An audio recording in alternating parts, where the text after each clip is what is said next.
All right, everyone. We are ready and willing. And some. We are ready for the TNA Impact review for the first of March. Oh, not March. The first of May. The first of May. Going back to March. For me personally, but the first March must have been a good month for me because I was going back to March just now. But the first of May actually. So it's exciting. I thought it was a pretty good show. It was Hardcore Justice. The hardcore themed Impact. Kind of cool. We got to see when we're gonna have our first actual TNA pay per view. That's not like a themed Impact. So that's pretty cool. But let's get into it. I know it's been a while. You guys are like, what TNA show is this? It's the one first of May. So that one. Okay, so it's the one. Hope you watched it. If you didn't, we'll catch you up on it. Show was started out with a video package on Impact becoming hardcore, so to speak, and it was a pretty nice video package. I think I've kind of noticed that TNA started using less like footage from the actual show going into it, and more of like they still use the footage, but at least they don't use it to where it's like takes away from the match. I think it's a pretty good thing. Any thoughts on the video package we got going into the show? Not really. I was more in the beginning of the show excited about the new broadcast team that we got because we got a new one and I'm excited. So, but as for the video package, it was cool. I liked it. I've been liking more of TNA's video packages recently. They've changed them and made them, given them a little bit better editing and whatever. So I liked it. Yeah. All right, so the show comes on and we get this fight just going on, and it's the Hardys and Davey Richards going up against the Revolution in a six-man street fight. Kind of started like before the show even came on, which was kind of cool. I think it kind of set the show apart a little bit, like similar to like the first show. You had the big brawl to start the show. It kind of set the show apart. So that's what set this show apart, was that it kind of started before the show, and it wasn't like it was something that like started like 30 minutes before the show and we're catching the back half. It was like it had just started. They kind of like fell out to the ring as they were brawling or something like that. So I thought that was kind of cool. The Hardys to double team, man. If we get poetry in motion using the chair on Abyss, we get a twist of fate on Abyss. Jeff Hardy's looking for the swanton that may be ended here, but Manic stop. We get a nice lifting side slam by Koya. Um, I liked it, but it looked a little bit awkward. I thought like the way he was doing it, it looked like he was going to go for something else, and he ended up not going for something else. But I like Koya more and more I see him. The more and more that I see him, and then Matt is wearing the Revolution out with the chair, and also the kendo stick. And then we get the Tower of Power, as Josh Matthews calls it, that hurts Davey. Abyss goes for the chokeslam on Davey Richards, but Davey Richards flips out. Manic gets caught in the side effect. Abyss hits the chokeslam on Davey. Abyss tries to sit on Jeff Hardy, or actually it's Matt Hardy, but Matt Hardy lifts the chair and it catches him in the yam bag, as Taz would say. I guess we won't be hearing that one anymore. But in the yam bag, get the Swanton Bomb on Abyss for the win. And then after the match, James Storm comes out. He's not happy, like always. Unless he's talking about Mickey James, he's just not happy ever. So comes out there, he's not happy. But Abyss turns Byron back. So I don't know what they're going to do with this Revolution dissension storyline. Are they going to start something where a new member joins the Revolution, or they drop Abyss, or I don't know. I don't know what they're going to do. But a pretty good match to start off the show. A six-man street fight. You can't go wrong with a street fight to start the show. Any thoughts on tag team street fight? I guess I should say six-man tag team street fight. That's a lot. Yeah. Really good match. It was a good match to start off Hardcore Justice. Especially how they started it. They started it, outside the ring. Coming down the ramp. they weren't gonna wait for this match to start. They were just gonna go at each other. So I like that. Not really a large variety of weapons used, and they didn't really go anywhere but ringside, which I didn't like. For a street fight, especially, a street fight, you think, about out in the parking lot, you think in the backstage area, you think in the crowd, you think all these places, and unfortunately, they didn't do that. But the intensity was definitely there in this match. It felt like they were going out all out, and this felt like a pay-per-view match. I would have definitely paid money to see this match. But one thing I didn't like was the Tower of Doom. Just to me looked weird. It just looked like the Hardys and Manic were suplexing Davey Richards, and it was like it didn't make sense to me a little bit, just the way it was set up. But we get. I figured the Hardys were gonna win. It seems like they're. I don't know if they're breaking up the Revolution or what's going on with that. It's I kind of figured Abyss was heading out eventually, because it just kind of felt like they were building up to him getting kicked out or something like that. But I'm just not really sure what they're doing. I feel like they're just stuck in a kind of a rut right now with Eddie Edwards getting hurt or being hurt again. Obviously, so they don't have as much tag team wise to do with Davey Richards, which I kind of wanted, like I was saying, I want to see him more in like singles X Division stuff. So, but this was a good match. I liked it. Yeah, I don't know if you heard, but supposedly Jeff Hardy broke his leg on a motorcycle accident or something like that. So that's not good for the tag either. Um, Oh I'm, my I'm god. trying, yeah, I'm trying to look and see. It says 2+ months, so that just adds on to the big tag team injury pile. Just throw them all in a pile. Everybody who gets injured, just throw them in a pile. And there you go. So that's. Any thoughts on that? Like I had heard about it, but I never got a chance to look into it till today, really, and I still didn't get to look into it. I just wanted to see what the timetable was. I I'm not, in a way, I'm not surprised with Jeff Hardy. I thought, with age, he would have matured and not done. But I mean, I don't want to say it was something stupid, because you could get hurt just riding your motorcycle normally. It's not, you don't necessarily have to be doing anything specifically dangerous to break your leg, but just the fact that it's just a horrible time for that to happen. So I'm kind of looking it up right now on my phone too, but it just, especially right after Eddie Edwards has his injury, we're gonna have another tag team tournament. I don't know. But I mean, this is pre-recorded in advance. Like, we knew for a while that Rockstar Spud was gonna lose the X Division title, so I don't know how far in advance this was recorded. So I don't know if they already had them lose the belt. I don't know. It's hard to tell, especially with pre-recorded shows. You don't know. Thinking about it, it can't be recorded that much because next week's live, because that's when they start their actual taping, is on the 8th next week, or not the 8th. Yeah, the 8th actually. So tomorrow on the 8th. So it's actually live. So I take it they haven't worked that out or not. So I guess they're gonna take care of that on Friday. Um, I hope so. it's gonna be interesting. I don't know what they're gonna do. I was like, that is just horrible. Come on, please. Like the tag team division and TNA just can't win. But next we go backstage with Mr. Anderson. He says he got a big announcement.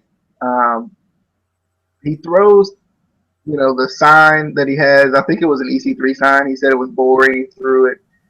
He says a big announcement about his specific campaign, I guess you could say.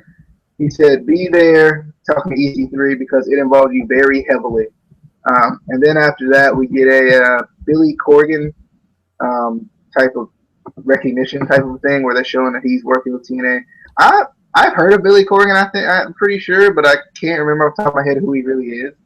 Um, you have any thoughts with that? I know I heard one more thing. I heard something about maybe him joining the commentary team too. So, any thoughts on that? This this part of the show kind of confused and pissed me off because if you don't know, Billy Corgan was the lead singer of Smashing Pumpkins, big band in the 90s, early 2000s. I think they were even a band. And I don't know if he has had any experience in, working with wrestling, whether in the indies or other companies, whatever. I don't really know. I looked on his Wikipedia page. I didn't see anything except for him now working with TNA. But this just doesn't make sense to me. How do you just... It doesn't make sense. You're just like, oh, well, he's a musician. Let's bring him in and have him be he is the, I guess, the senior producer of creative and talent development. How... I don't understand how this makes any sense for TNA to do this. Unless, like I said, I don't know if he's had any experience in professional wrestling business to begin with. I don't know. He may have. But it just doesn't make sense that you would just randomly... Unless it's just to get publicity and more eyes on TNA, I don't know. This just... It's going to be something we're going to have to wait and see what happens with it. I don't know. It just kind of confused me because I had heard things in the past. I heard there were rumors about him joining TNA. At first, I thought it was to be a wrestler, and I was like, oh, no. But it's just weird, professional wrestling isn't something that you just jump into, especially the business side of it, like the creative side of it. You don't just jump in and be like, oh, I want to do this. It has to be something you kind of love. And again, I don't know if he's had what his past is with wrestling, if he's been a fan or what. But it just it confuses me. I don't know. But All right. So after that, we get the Mr. Anderson announcement. Anderson says, "Y'all are a lively bunch tonight. Much livelier than I am." He says, talking about EC3. He says he made a bunch of campaign promises and ran his jibs. I don't care about campaign promises. I care about seeing EC3 getting butt whipped. I want to include all of you in this. And then EC3 interrupts. Shout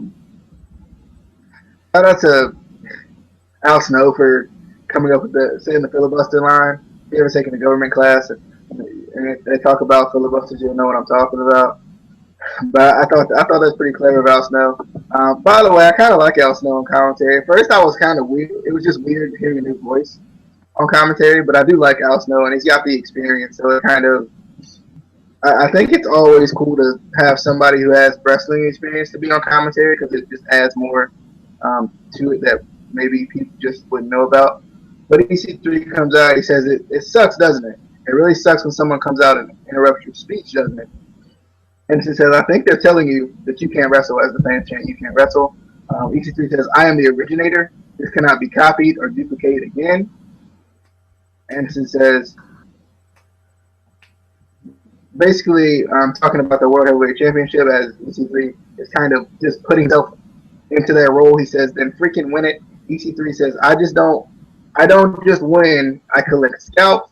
I am undefeated. I am unbeatable. Anderson says, because you're undefeated, you should be World Heavyweight Championship. You should be World Heavyweight Champion. EC3 says, I'll never lose it. Anderson shows a poster shows his poster about him beating the streak. EC3 says, you'll just be a footnote in my rise to the championship. Anderson says, it will come to an end, and that should happen live on May 8th, which would be the next Impact. He says we should let the fans vote how it will end. EC3 says democracy doesn't work, but if that's what it takes to shut you up, challenge accepted. I implore you to tread lightly. So basically, the whole thing is that Anderson and EC3 are going to have a match or an arm wrestling contest next week, whichever one the fans vote on. Falls Count Anywhere match or an arm wrestling match. So there we go. I'm hoping for the Falls Count Anywhere match because I don't want to see an arm wrestling thing. I'm a kicker. But any thoughts on Mr. Anderson? His announcements at EC3 about breaking the streak.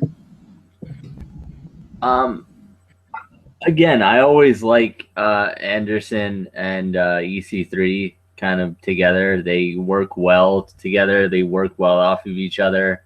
They're both entertaining on the mic, and just they work well together. And I want to see a good match with them. I don't like that TNA is kind of taking a cheap rip at WWE with the streak.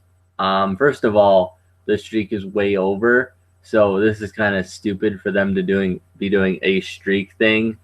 It's not the same, but it is a little bit of TNA kind of taking a rip at WWE. It felt like, but anyway, as for Al Snow, I'm really excited for Al Snow to be on commentary.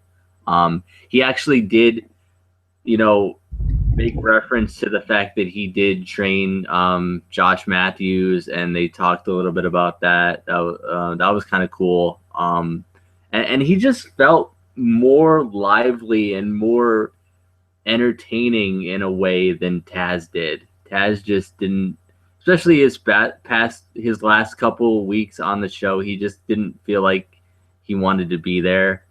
It didn't feel like to me. So I'm excited to have Al Snow. But anyway, it was a good segment with Anderson and EC3. I'm excited to see. Hopefully, it's the Falls Count Anywhere match. If they do a arm wrestling match, it's gonna be stupid. There's gonna be this is boring chants. There's going to be a lot of you can't wrestle chants, which would help him because, then he'd say, you know what, then I'm not wrestling. I'm doing a arm wrestling contest. But I don't know. I'm pretty sure it's going to be the Falls Count Anywhere match because we all know when they tell us to vote, our votes really don't count. They just automatically pick it's not, your votes aren't actually doing anything. It's just random. But I think most wrestling fans understand that. Like, we're not dumb, But I'm excited for next week for that match. All right, so next we got Mandrew. Yes, yeah. Mandrew. versus Tigre Uno versus Kenny King versus Rockstar Spud for the X Division Championship, and it's a ladder match, so that's pretty cool. I like that they put this in here, especially seeing Mandrews and some Tigre Uno as well, and Kenny King like in the ring and not like just talking. It's pretty cool to see too. So Kenny King attacks Spud as he comes to the ring. Tigre Uno hits the plancha on Kenny King. Mandrews with the nice shooting star press on Kenny King and Tigre Uno. Tigre Uno hits the catapult with the ladder to take out King and Mandrews. How? That scares me every time it happens because I always think of that Joey Mercury moment. But luckily, Joey Mercury's doing pretty good right now. But he pushes Uno off, and we get a tornado DDT off the leaning ladder by Mandrews on Kenny King. Nice. Reverse. I don't know if Carl's move, so I call it a reverse Samoan drop. I like that. Spud saves the Sabertooth splash. King works Spud's ribs. They were taped up in this match. Tigre hits a nice flip bottom off of the ladder, which was nice. Then he springboards onto Shelton Benjamin-esque. King pushes him off. Spud knocks King off of the ladder. Homicide comes out. Homicide pulls Spud all ladder onto the leaning ladder. and then King goes up and grabs the title. So Kenny King is your new X Division champion. So the X Division championship goes back to the BDC. I don't know what they're gonna do with that with the X Division title being in the BDC. I just hope they defend it, more than like once when the Blue Moon comes out, and I'm like, oh, Blue Moon X Division title match. Ooh. So, any thoughts on the X Division title match?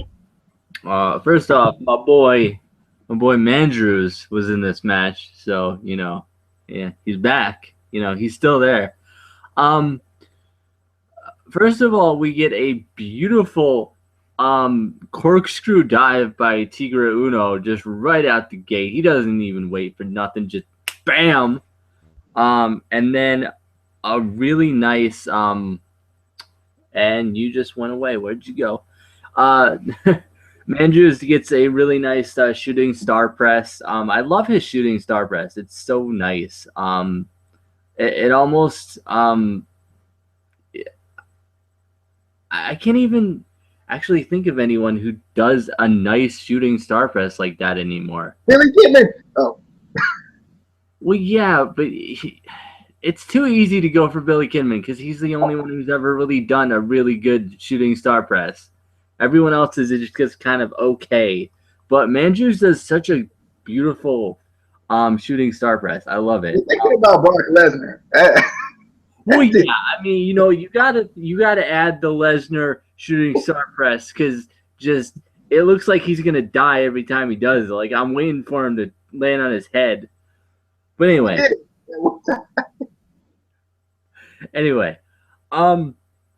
but yeah, I really like matches like this where we get a lot of innovative moves and some new moves that we maybe haven't seen before or moves that we haven't seen in a while. And I felt like we got this in this match. There were a couple moves where I was like, what did they just do?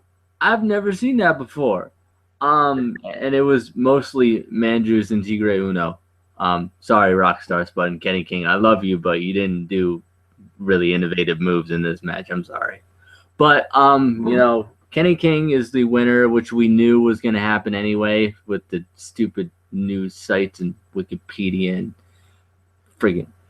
But it was with help from Homicide. And I would just like to know if Homicide's ever going to actually have a match or if he's just going to help out the BDC and just interfere in matches and like jump out of nowhere, kind of like Low-Key does.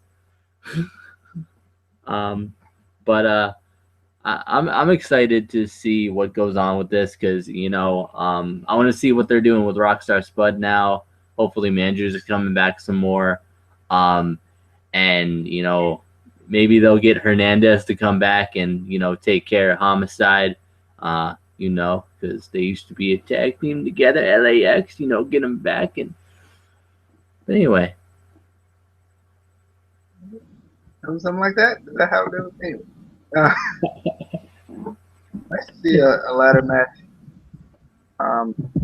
But now, we go back to the studio, and for some reason, it was weird. Like, they don't do, like, the whole desk thing where they're, like, watching down a monitor at, like, a desk anymore. They, like, do it behind this random, like, still a desk, but they're standing up.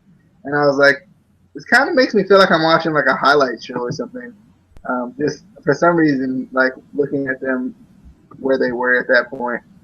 But they were talking, Al Snow and Josh Matthews were talking about EC3 and Anderson, that decision that people have to make, and Kurt Angle versus EY later on.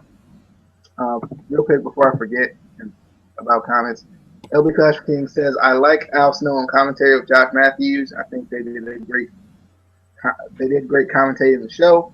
And he also said he's voting for EC3 in elections to be TNA World Champion. Me too. I agree. What's wrong with you? What is wrong with you?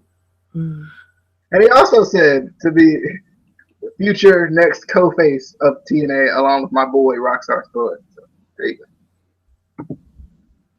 So next we get a video package on EY and Kurt Angle.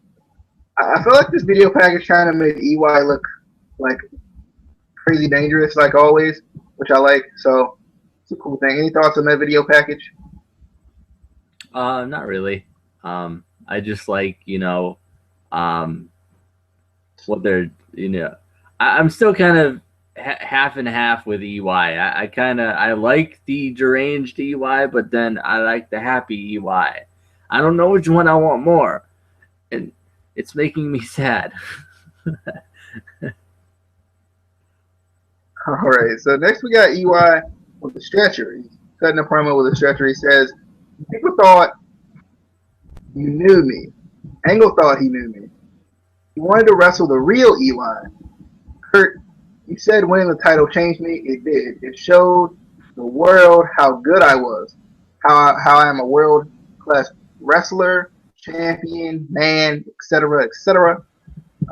He says, "Lashley, you thought you forgot.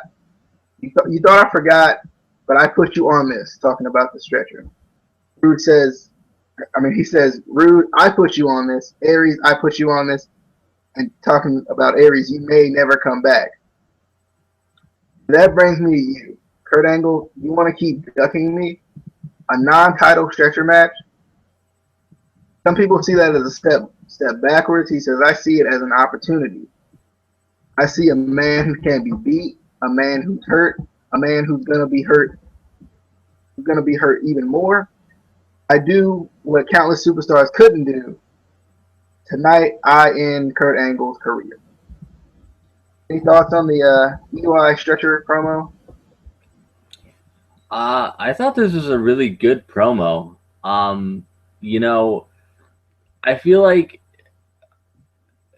years ago we used to get like promos where they would incorporate, like, if they were having a stretcher match or if they were having like a TLC match or any sort of match, they would kind of incorporate that in their promo and make it dark and kind of intense. And I miss that, and I like that he did that. I like that he brought out the stretcher and kind of used it as reference, as to what he's done to guys in the past couple weeks. Um, it was just a really good promo, which makes it even harder for me to know which EY I like, because this dark EY does such good promos, but the fun EY is fun. All right. So next we're backstage with the BDC, and they say the future is here. This is the future. Now we're gonna get them all. Our future is in our hands, and tonight this will be in your hands. Talking about the lead pipe. He says Drew started in the UK with this. Now you will finish it with this. Blood in, blood out. So I was trying to figure out if I wanted to keep going or not.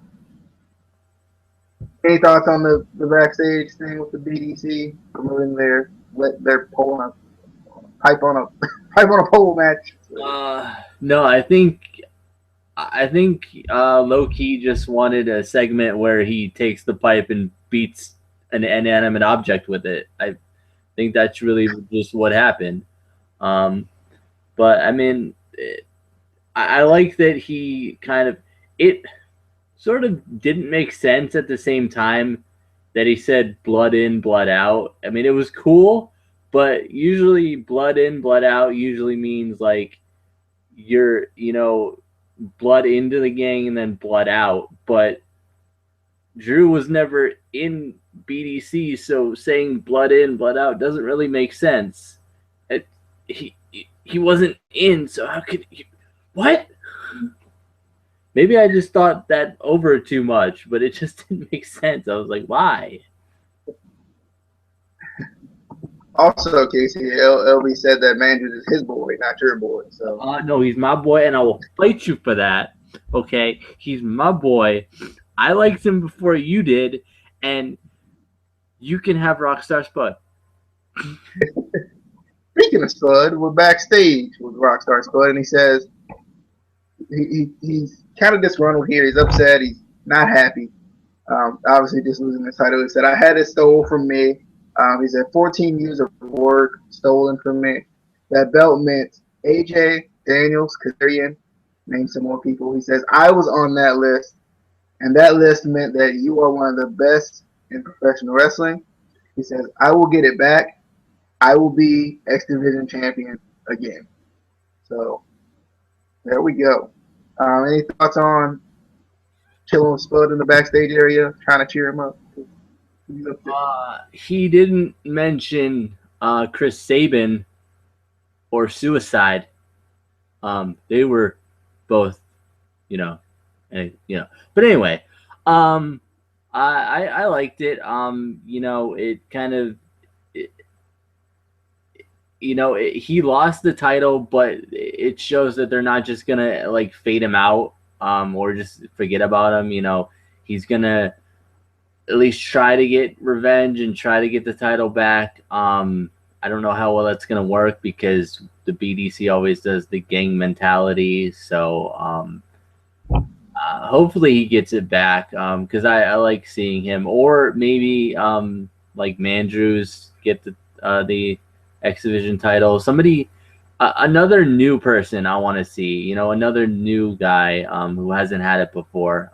It just kind of keeps it exciting, spices it up a little bit. I as you know from watching our reviews in the past, I hate when the same people get the titles over and over and over again. I like when new guys get the title, so I want to see somebody new get it. Keep it on Kenny King for a while, because he's entertaining. He can do good things with it.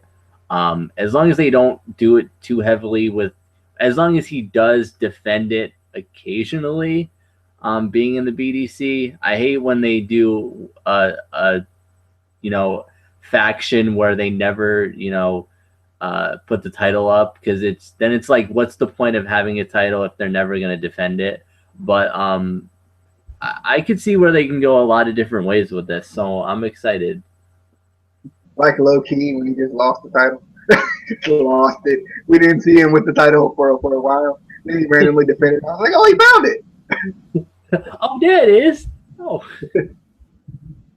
Next, we get a Dollhouse video package. Basically, it's similar to what the Rising does with their little interviews that they do. It puts the character inside of their own selves. I guess it kind of puts you inside of their minds a little bit. And basically, it set up Terry and Terrell versus Brooke tonight for the Knockouts title. So that was pretty cool. I like these video packages. I like the ones like this where it's like not just like if you're gonna do an interview with someone, I think it's cool to kind of change it up every once in a while and do it like in this way, like they did it here. Because we are the doll. Oh, sorry, I got caught up here with that. Any thoughts on Terrell turn or anything with the dollhouse and such thing? I love the dollhouse. And I know you were like, I didn't think you liked the dollhouse because blah, blah, blah with the WWE. But there's differences with the dollhouse. Like, yes, they're the crazy kind of women wrestlers, but it's a little bit of a kind of darker, creepier kind of craziness. It's not just the WWE craziness where they don't know what to do with you, so they're just gonna make you crazy. And I like what they're doing with it. I felt like I liked Taryn Terrell, but I felt like she was getting a little bit stale there for a while. So just to completely switch her from the face to the heel so quickly, so drastically, was kind of I felt like it was a good idea for them. Yeah, I think Taryn Terrell looks really good, like in the middle of those two. Like she looks like she fits, like the dollhouse type of thing. She's kind of a Barbie, like not necessarily persona, but she if I opened up a Barbie, like my Barbie collection I got. If I went and opened up my Barbie, Taryn Terrell would be the first one I would see. Yes, because DJ has Barbies and he has a wig and he dresses up like a girl. Not true, actually. I've been framed. But you want to take the Knockouts title match? Did you watch? I didn't. Sure. I didn't write too much about it, but I freaking loved this match. It was awesome. So we get knockouts title match, which I forgot was a title match until they brought it up. But we get Taryn Terrell with the Dollhouse, obviously, versus Brooke. And like I said, I love the Dollhouse, but I didn't like that they were at ringside for this match necessarily, just because I wanted to see a good even match between Brooke and Taryn. I feel like these are two of the best knockouts in TNA when they kind of don't speed up too much and overcompensate and get sloppy, because I feel like that's one of the issues I have with um, women's wrestling in TNA and WWE is they kind of speed up too much sometimes and get sloppy. Whereas like girls like Gail Kim know how to kind of not speed up too much and kind of keep their moves crisp and everything like that. But I felt like this was a really good match. I knew at some point the Dollhouse were going to get involved, not necessarily to a point where it would be a disqualification, but I like how they kind of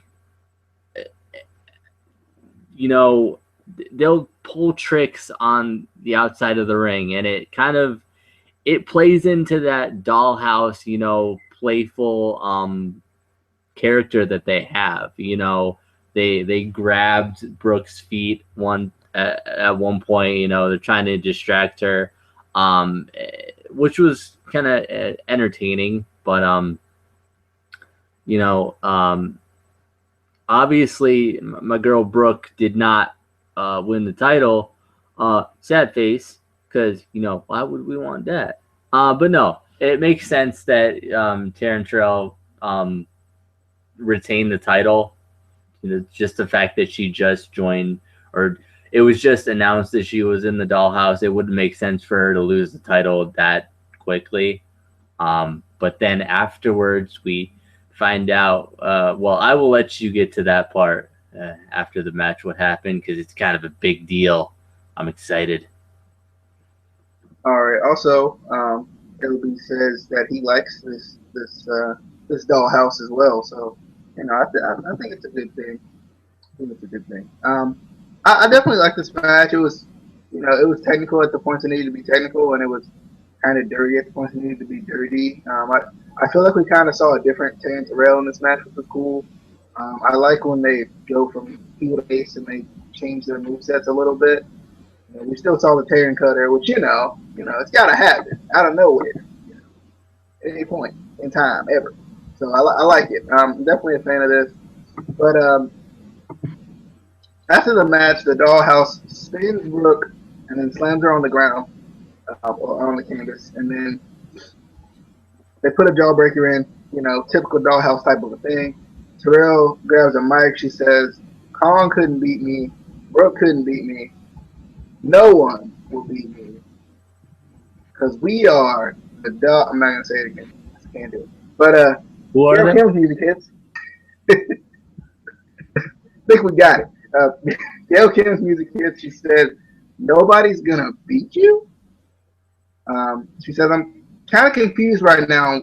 What's going on with you?" Taryn Terrell says, "I'm tired of living in Gail Kim's shadow." And then Kim comes back and she says, "I'm proud of every single." Terrell interrupts that. She says, "It's time for you to live in my shadow, and you're all alone. It's three of us, but you're all alone." And then we hear dong dong, dong dong dong dong. We hear Awesome Kong in my beautiful rendition of her, theme song. Awesome Kong comes out to join Gail Kim, kind of symbolically. She didn't say anything, just symbolically saying that Gail Kim is not alone, even though Gail Kim did say she's not alone. So cool stuff. I'm excited to see Gail Kim and Taryn Terrell, well, not Gail Kim and Awesome Kong work together, and see what the Dollhouse is going to do with their thing. And I'm also interested to see if maybe that other Cherry Bomb, I don't remember her name off the top of my head, but I'm hoping maybe she'll join this mix too, since she was kind of involved from the beginning, and make that a 3-on-3 type of a thing. So, any thoughts on the aftermath of this knockouts? Uh, I'm kind of excited. It brings, it brings a new kind of interest into this feud. Especially when two, you know, bitter rivals team up to take on a common enemy. I like that. I was excited. So uh, I don't know if it's going to be a 3-on-2 handicap match that they're going to have eventually, or if somebody's going to join them. But I'm excited to see it. All right, so next we get a video package on Slammiversary 2015. I was like, yes, finally, a TNA pay-per-view somewhere, like an actual one, and I was like, yes, so excited to. I'm excited to see how it's gonna be because I feel like, um, you know, I like that TNA doesn't have pay-per-views or like the actual pay-per-views you pay for all the time. I feel like it gives them, for one, a lot of time to build on their stuff, on their storyline and such, and two, it really makes you feel like it's gonna be good once it comes. So I'm definitely excited about that 28th Slammiversary. What I call the most important TNA pay per view because it's the anniversary, but they don't like to say that to me. So, any thoughts on the Slammiversary video package? It makes me sad because I don't know if I'm gonna be able to afford it. Because freaking pay-per-views are expensive as crap anymore. And I've been spoiled with the network and with all of the Impact themed pay-per-views. So I'm gonna be sad. Hopefully, I can find it online, stream somewhere. But yeah, that's the only thing. I'm excited for it though. Hopefully, there's some good matches. Um, All right. So next we got the Rising backstage, and they say I drew the bat. This is more so Drew Galloway talking. He says I drew the battle lines because I wanted to stand up for professional wrestling. I chose the right guys. They beat us up, but we get back up. He says it started with a pipe, and tonight it ends with a pipe. Stand up. So, any thoughts on the Rising, or more so Drew, letting us know what's going down? the Rising promos are awesome. It's just the editing and everything, they're just really cool. It's it's kind of like Enzo Amore. He could be talking about anything, and I would be like, "This is awesome." Just with the editing, Enzo, it's a little bit different, just because anything he says is entertaining anyway. But All right, so next we get Low Key versus Drew Galloway in a pipe on a pole match. So Low Key tries to strike first, but Drew gets out of the ring. Excuse me. I thought it was cool in this match how Drew let the fans kind of hold Low Key as he did the chops and stuff. I thought that was kind of cool. It's kind of something you don't really see in wrestling anymore, and you used to see it all the time in the 90s with ECW and stuff like that, letting the crowd kind of be a part. And it plays into his whole, like, he's with the crowd type of a thing where they get to help him out too. Loki hits Drew with a chair, though. Drew moves and grabs the chairs. He's trying to go for the shot on the post. The apex by Drew Galloway. Galloway goes for the pipe, but Key pulls him down. Low-Key starts dropping the elbows in the corner. Then Key reaches for the pipe, but he gets thrown off. We get the Warriors Way on Drew Galloway while he was leaning on the chair. Galloway stops Low-Key from grabbing the pipe again. He throws Low-Key across the ring, kind of in a belly-to-belly type of a thing. Tree of Woe. Drew grabs the pipe. He grabs the pipe, but what had happened was it fell off of the actual pole. He finally grabs it from off the ground, but he's caught with a roundhouse kick. So then a little while later, we get the future shock onto the chair and somewhat on the pipe for the win. Um, what I loved about this match was they kept it 1-on-1, even though it was, DQ wasn't even involved. It still was 1-on-1, and then at the end, the BDC came in. I like that you can still have singles matches without, having the BDC come out every single match. I like that. The Future Shock looked really good tonight. It looked like he almost broke his neck, as Kurt Angle would say. It looked pretty brutal.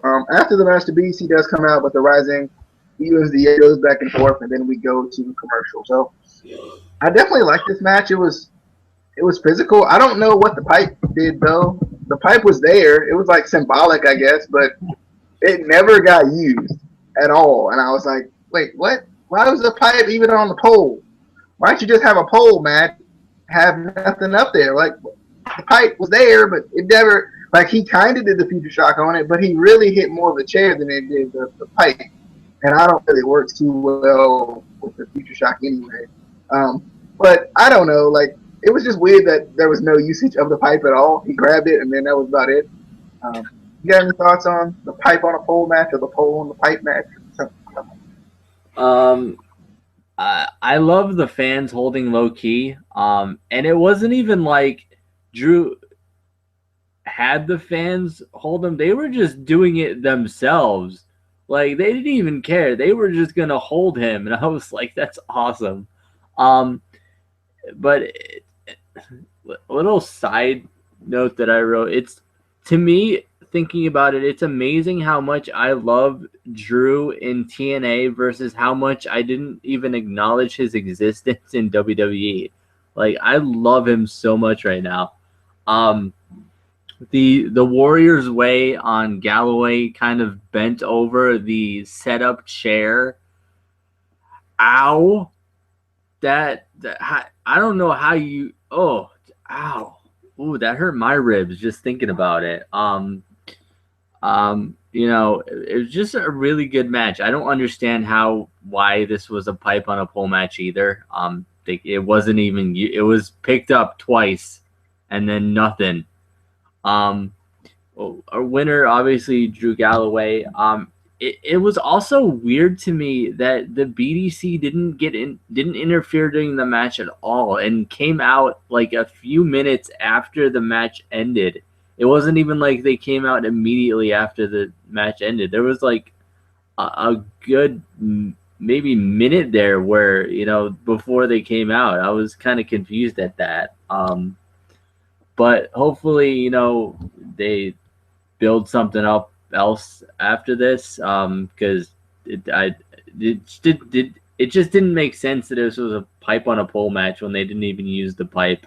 So I don't know how that builds up any more feud between them. If they use the pipe or something, then you could build up on that. But I don't know. But I'm just excited to see more of the BDC versus the Rising. All right, so next we get a video package on Bram, Magnus, Nikki, and Storm. That whole situation going on. So I feel like this video package, it was different than some of the other ones we've seen. Like the way we came back from commercial with this video package, and then it was just the way it was edited was a little bit different than some of the other ones, and I liked it.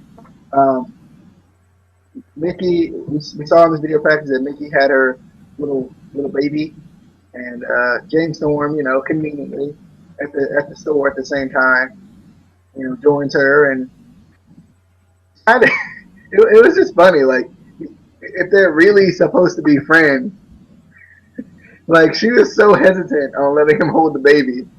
She was like, I don't really know. Like at first. It was so weird. I was like, why is she so hesitant if they're actually, pretty good? I'm like, this is really happening. Like, she wouldn't be this hesitant on letting him hold the baby. And I love how the cameraman is just chilling behind the tree. No one sees him, though. Nobody's gonna see him hiding behind the tree. So um, it was interesting. It was interesting to me. Cute baby though. Any thoughts on the video package? It was just weird. First of all, that cameraman was a good distance away and had just excellent sound quality. Like, you could hear the conversation perfectly. I mean, they have some good cameras with some good mics on there. Didn't pick up any background noise, nothing like that. And and then James Storm finally is holding her son, and they go walking into the store, and he's like, "Let's go pick you out some cool diapers." And I'm like, "What?" It just it was weird. Like, it was it was weird almost to the point where it was uncomfortable to watch, because I was like, no, I would not let anyone like that near my son. No, just no. All right. So next we get a Magnus promo. Um, Before Magnus even gets to talk, James Storm comes out. Storm says, I'm not the only one. I'm not the one who said one more time. So how about we get Mickey James out here, and Magnus is not having that. He says, you're starting to piss me off just a little bit. He says, now, James, I told you when you stepped between her and Bram. But now you're following her around, using these people to manipulate her. She's not one of your Revolution members. All you're trying to do is drive a wedge. Storm says, I came out here to help a friend. What I'm hearing, what I'm hearing is somebody who has a couple of little trust issues. It was you that hired a can that had to hear that me and Mickey just happened to run into each other in a public parking lot. And I've known Mickey for a long time. And if it was such an innocent thing, then why didn't she tell you? Maybe you should go ask her the question. James Storm drops the mic and walks out. I was like expecting. I felt like this promo was short, but like I was like, I think I felt like it was short because I was expecting Magnus to say something after all of that, and he didn't. And I was like, wait, what? I thought what? Wait, what? But any thoughts on the James Storm? Well, Magnus promo, but James Storm kind of took over. I was kind of upset because he didn't even mention what kind of diapers they got. Like, were there characters on them? Like, I want to know. Um, Still not sure what they're doing with this storyline. I don't understand. There hasn't been anyone introduced to face Mickey yet, and I don't know if they're setting up a match with Magnus and James Storm, because he's dealing with Abyss and the Revolution. I feel like there's too much here, and it's confusing. There's so much going on with so few people. It's just confusing to me. But if they work it out well, I feel like this could be a good storyline.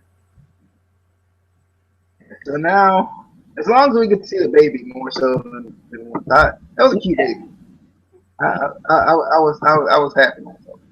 But next we go backstage with the Kurt Angle, the TNA World Heavyweight Champion.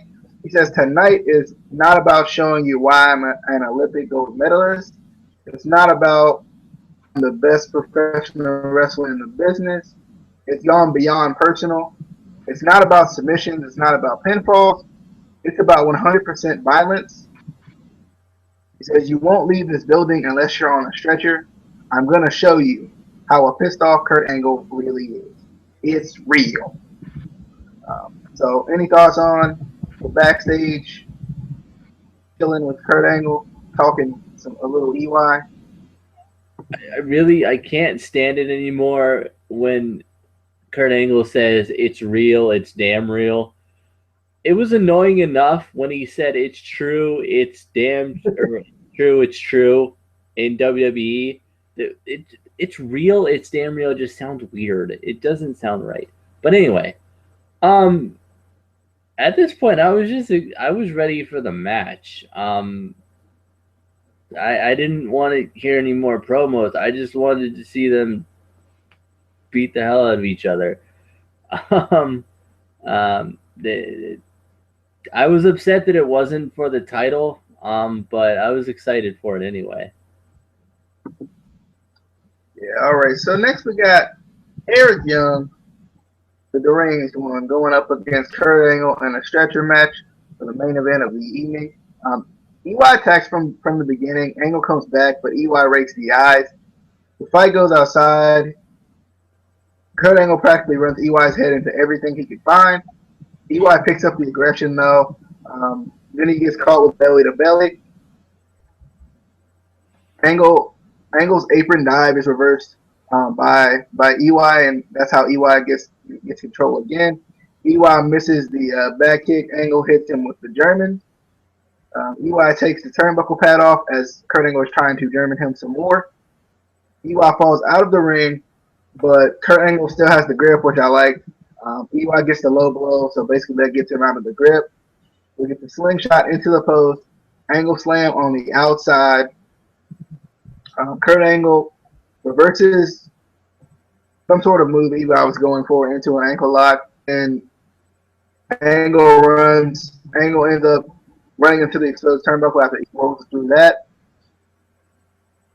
Then we get two pile drivers on Kurt Angle, and Eli straps in the gurney for the win, and then poses the TNA World Heavyweight Championship. So I like this match. It was aggressive and everything. One thing I was surprised about though is they didn't do a pile driver somewhere random. Like usually, why does a pile driver anywhere he can. Next time he's just gonna do one like on top of a fan or something. Because Eli just does pile drivers everywhere on the steps. I was surprised he didn't try to do one on the steps and then drag him to the journey. But I kind of like this the gurney thing. Not having to like push them up the ramp. Right? I thought it was kind of a cool change to the usual stretcher. See, I definitely like this. Eli, he's got that eye rake and that like nose clip down. Like it looks like he's about to rip somebody's eyeball out. I feel like I'm watching like See No Evil with King. He's like ripping the eyeballs out and putting them into the jar. Saving them for later. But I definitely like this match. So, any thoughts on EY versus Kurt Angle? Yeah. First of all, Kurt had a very noticeable limp in his on his knee, so I noticed that right out of the gate. But I like this match. But like I said, for a non-title match in the main event, I felt like it needed to have a little bit more than just strapping your opponent to the stretcher for the win. I felt like maybe if they had where they had to strap them to the stretcher and then wheel them back to a waiting ambulance, that would have made it more a little bit more difficult. Fighting in the back a little bit, fighting off the stretcher, and then just something like that. Not just strapping them to the stretcher and then done like that, and it kind of showed because well, I'll get that to, and get I'll get that to yeah, get to that in a second. But also, I don't know if anyone else noticed this was it just me, or did it seem like there was not as much room as usual ringside? I felt like it was so cramped for the whole night, but I just wrote that for this match because it just seemed like there was not a lot of room. But um, it was a good match. Every time EY pile drives Angle, though, I kind of have to look away slightly. Just the fact that I know all of Kurt Angle's neck history. Um, and I know obviously EY knows how to do it safely. I don't think they would let him do it if he wasn't, sure he knew how to do it safely. I mean, obviously WWE doesn't. It's banned in WWE anymore. which is unfortunate because I feel like there's guys who know how to do it the right way that wouldn't hurt anybody. But it's still just with Angle's history, I always have to go, oh, and hope he like moves or gets up afterwards. But the end just kind of I didn't like because it seemed like it was lacking. He just strapped him in and then it was done. It just seemed like there needed to be more there. But Eric Young is the winner, so hopefully this builds up to um, a World Heavyweight Championship match. Hopefully with another cool stipulation or something like that. But All right, so a couple more comments, then we'll be out of your hair. LB says he was the first wrestler in years to bring back using the basic pile driver as a finisher in wrestling on national television, which is cool. I think you got to have a lot of trust for somebody to use that move. I think Bully Ray used to use it at times too. He says, "What if James Storm is the father of Mickey's baby?" Ooh, plot twist. I hope not. That baby was too cute to be James Storm. Have you seen that man? Come on. But but he also said, talking about the booth style commentary style thing, says, "quote I like TNA's commentary style. It's like other sports do, where the announcers commentate in a booth/room instead of being up close to the action. It feels like TNA is trying to treat their brand as a realistic type of sport, that kind of a feel, which is something that wrestling has been lacking for decades." So, thanks LB for the comments. Nice things. Any thoughts on any of that stuff? Reaction to that? I don't know. I still kind of have my issues with the commentary. Just the fact that they're not right out there. I feel like it still takes away a little bit from it. They can't react quite the same way as they can when they're right out at ringside. But it's still cool. It's something different. If you're flipping through the channels and you see something like that in a wrestling show, you're gonna kind of stop and say, "Oh, well, maybe this is something new. Maybe I'll watch this," and then it'll maybe catch you and get you into a match or something like that. But I'm excited to see where TNA is going with the different changes and stuff. I feel like a lot of it is still trial and error at this point. I feel like they're not fully set in this setting how they want the show, but it's going in a more positive way, I think. All right. So there we go. Next week we got the live TNA show. My third member for that six woman, tag team match that we're gonna get next week. It's gonna be Havoc. Because I read a tweet. I don't know anything. I'm just guessing. I read a tweet where someone asked Havoc if she was, if she's still in TNA, and she said, "Stay tuned." So maybe we get a Havoc return at the live next week. Be interesting. I miss Havoc. I like Havoc. But if you have no more thoughts, horrible match. True, except for that. But but feel free to follow the podcast. I try to keep you updated on when videos. They're running a little bit later than I would like them to. Try to let you know what's going down if I can. But hope you guys enjoy. If you got anything to say, say it, because I'll try to respond to you. It's even been busy where I haven't even been able to respond to people, which is weird for me. But talk to you guys later. Hope you guys enjoyed. If you did, leave us a like so we can be like, "Oh, all right." So see you guys later. Hope you enjoyed.